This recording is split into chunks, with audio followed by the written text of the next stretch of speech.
అందరికీ నమస్కారం. నా పేరు మానస, 5వ తరగతి చదువుతున్నాను. ఈరోజు ఖురాన్ వాక్యం చెప్పబోతున్నాను.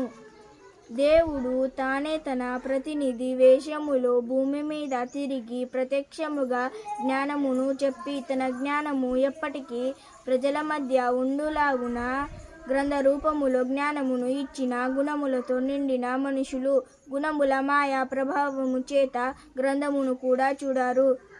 గ్రంథ విషయము మాకు తెలియదే అని అంటారు. అదే విషయమునే తన వాక్యములో దేవుడు అల్లా ఇలా చెప్పాడు. 2వ సూర 101వ ఆయత్ వారి వద్ద పూర్వము నుండి ఉన్న గ్రంథమును ధృవపరుస్తూ ఒక ప్రవక్త అల్లాహ్ దగ్గర నుండి వారి వద్దకు వచ్చినప్పుడు గ్రంథ ప్రజలలో ఒక వర్గము వారు దానిని గురించి ఏమీ తెలియని వారిగా అల్లాహ్ గ్రంథాన్ని తమ వీపుల వెనుకకి త్రోసివేశారు. ఈ విధముగా మనిషి వద్దకు జ్ఞానము వచ్చినప్పుడు మనిషి దానిని పట్టించుకోవడము లేదు.